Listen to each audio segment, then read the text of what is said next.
Hello guys, welcome to Unity C sharp basic series. और ये video हमारी इस सीरीज़ का पहला वीडियो है जिसमें कि हम एक्सेस मॉडिफायर्स के बारे में जानेंगे और साथ ही साथ देखेंगे कि एक्सेस मॉडिफायर्स क्या होते हैं, कितने टाइप के होते हैं और किस तरीके से आप इन एक्सेस मॉडिफायर्स का यूज़ कर सकते हैं। सो अगर आपने हमारे चैनल को अभी तक सब्सक्राइब नहीं किया है तो चैनल को सब्सक्राइब कर लेना। अगर वीडियो अच्छी लगे तो वीडियो को लाइक कर देना।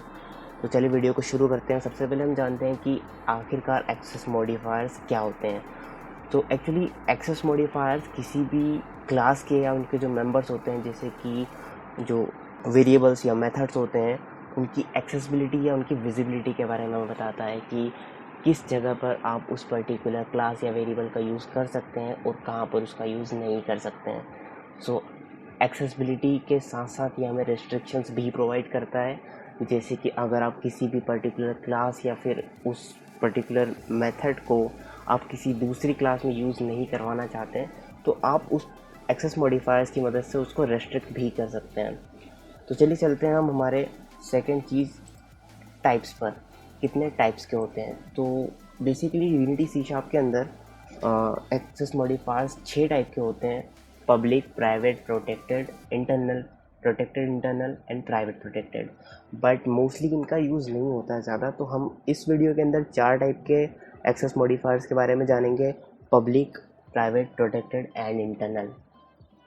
तो चलिए हम चलते हैं हमारी स्क्रीन पर। तो मैंने यहाँ पर अपनी एक सैम्पल स्क्रिप्ट बना रखी है। सो चलिए इसको शुरू करते हैं। और सबसे पहले हम जानेंगे कि पब्लिक एक्सेस मॉडिफायर्स क्या होते हैं। सो पब्लिक एक्सेस मॉडिफायर, जैसा कि उसके नाम से क्लियर है, जो कि पब्लिकली अवेलेबल होता है, उसका आप कहीं पर भी पब्लिकली यूज़ कर सकते हैं।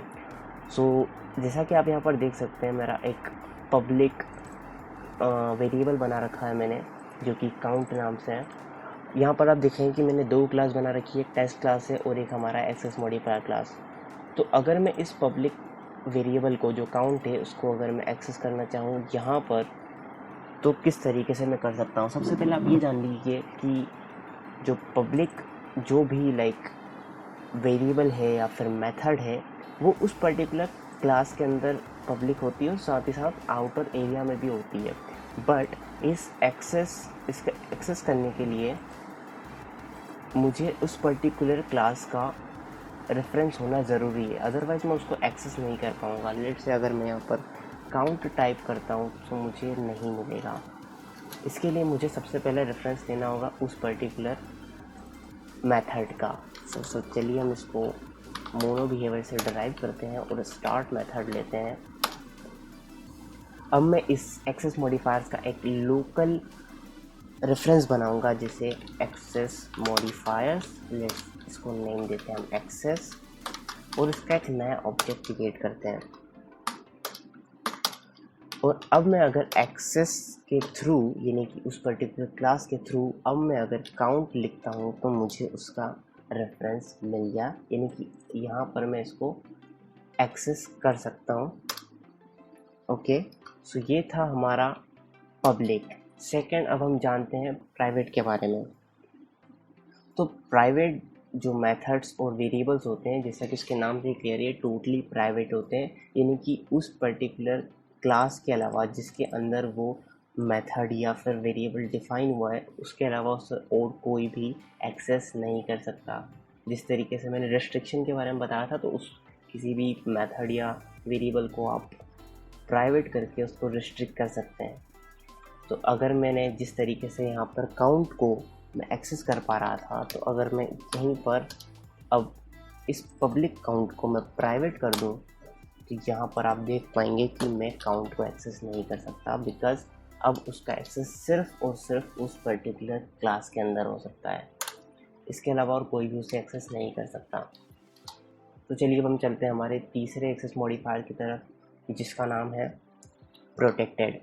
सो प्रोटेक्टेड सिर्फ अपने क्लास के साथ साथ आउटर एरिया में भी एक्सेस किया जा सकता है, बट अगर जो वेरिएबल या मेथड है उस पर्टिकुलर क्लास के साथ डिराइव होगा तो, यानी कि अगर मैं लेट्स से मेरा जो प्रोटेक्टेड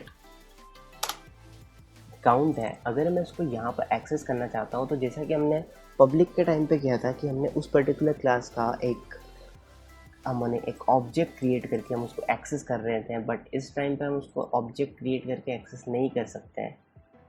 तो कैसे हम प्रोटेक्टेड को एक्सेस करें? तो जो हमारे प्रोटेक्टेड एक्सेस मॉडिफायर्स होते हैं वो उस पर्टिकुलर क्लास के अंदर ही एक्सेस किए जा सकते हैं, और साथ ही साथ अगर कोई दूसरी क्लास उस पर्टिकुलर क्लास में से डिराइव हो देन हम उसका यूज़ कर सकते हैं। सो लेट से मैं यहाँ पर इसके अंदर एक इंट बनाता हूँ, लेट से टोटल काउंट के नाम से, और अब मैं चाहता हूँ कि मेरा जो टोटल काउंट है वो इस काउंट के बराबर हो, यानी कि टोटल काउंट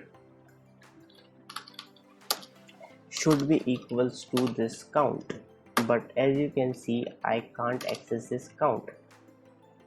तो मैं क्या करूँगा, मैं instant of deriving from mono behaviour मैं इस क्लास को डिराइव करूँगा एक्सेस मॉडिफायर्स में। तो अगर अब मैं काउंट यहाँ पर लिखूँगा तो मैं काउंट को एक्सेस कर सकता हूँ, क्योंकि जो प्रोटेक्टेड एक्सेस मॉडिफायर्स हैं वो उस क्लास में एक्सेसिबल हैं। तो मैं जो अपनी क्लास है उसको एक्सेस मॉडिफायर्स यानी कि इस क्लास में से डिराइव कर रहा हूँ। तो इस तरीके से आप इसको प्रोटेक्टेड का यूज़ कर सकते हैं for the security purpose, it's nice. तो चलिए अब हम देखते हैं हमारा आखिरी एक्सेस मॉडिफायर जो कि है प्रोटेक्टेड। सो प्रोटेक्टेड बेसिकली सिर्फ अपनी असेंबली के अंदर ही एक्सेस किया जा सकता है। तो अगर आप नहीं जानते असेंबली क्या होती है, तो assembly is a group of code, यानी कि जितना भी हमें कोड लिखते हैं वो एक असेंबली के अंदर होता है। तो अगर मैं आपको यहाँ पे दिखाऊँ तो अगर मैं प्रोजेक्ट में जाता हूँ तो हमारे जब भी हम एक नया प्रोजेक्ट क्रिएट करते हैं तो वहाँ पर एक असेंबली क्रिएट होती है, सी शार्प का प्रोजेक्ट क्रिएट होता है जिसे हम कहते हैं असेंबली सी शार्प। तो ये हमारी असेंबली होती है जिसके अंदर हमारा सारा कोड रहता है। तो ये सिर्फ एक ही असेंबली के थ्रू एक्सेस किया जा सकता है जिस असेंबली में इसको क्रिएट किया है। तो अगर मैं आपको एक एग्जांपल के थ्रू उसको बताऊं, तो अगर मैं इस वेरिएबल को पब्लिक करता हूं और इसे मैं अगर एक इनिशियल वैल्यू देता हूं 10 और इसको डिबग करवाऊं, जैसे debug.log, और इसका अगर मैं वैल्यू प्रिंट करवाऊं जैसे count value as count, right.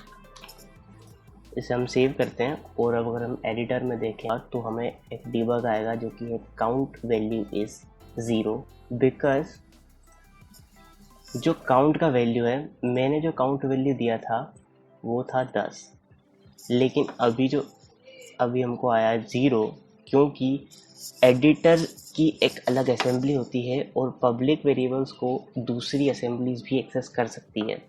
तो इसीलिए हमारी जो वैल्यू थी वो ओवरराइड हो गई, राइट। तो इंटरनल के केस में ऐसा नहीं है। अगर इंटरनल में मैं इसको इंटरनल बना दूं और अगर मैं इसको सेव करके अभी डिबग करता हूं तो वैल्यू 0 नहीं आएगी और ना ही एडिटर की असेंबली इसको एक्सेस कर सकती है। तो अब जो वैल्यू आई वो आई 10, और ऐसा नहीं है कि दूसरी क्लास इसको एक्सेस नहीं कर सकती। जिस तरीके से पब्लिक वेरिएबल्स को दूसरी क्लास एक्सेस कर सकती थी उसी तरीके से हम इंटरनल को भी एक्सेस कर सकते हैं। तो अब अगर मैं इसको एक्सेस करना चाहूँ दूसरी क्लास में तो वो भी कर सकता हूँ, जैसे कि ये जो हमारा टोटल काउंट है, लेट्स से इसकी वैल्यू अगर मैं कर देता हूँ 50 और इसको मैं एक्सेस करना चाहता हूँ हमारी इस क्लास के अंदर, तो मैं क्या करूँगा, इसी का एक इंस्टेंस हम ले लेंगे जैसे कि हमने पब्लिक में लिया था। तो हम लेते हैं इसका इंस्टेंस जो कि हमारी टेस्ट क्लास, इसको हम एक नाम देंगे टेस्ट क्लास। इसका हम एक नया ऑब्जेक्ट क्रिएट कर रहे हैं और अब हम एक्सेस लेंगे टोटल काउंट का। तो जो टोटल काउंट है वो है तो जो हमारा टेस्ट क्लास है उसमें से हम एक्सेस करेंगे, let's say count equals to test class dot total count. तो जो वैल्यू हमें मिलेगी वो मिलेगी 50 और इस बार जो डिबग आना चाहिए वो आना चाहिए काउंट वैल्यू इज 50। एक बार सेव कर लेते हैं।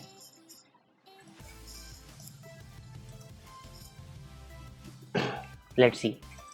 सो हमारी जो वैल्यू आई है वो है 50, यानी कि हम जिस तरीके से पब्लिक वेरिएबल्स को या फिर जो भी मेथड्स होती थी हम पब्लिक एक्सेस मॉडिफायर्स के साथ एक्सेस करते थे, उसी टाइप से हम इंटरनल को भी कर सकते हैं, बट वो सिर्फ जिस असेंबली के अंदर लिखी गई है उसी असेंबली के अंदर एक्सेस की जा सकती है।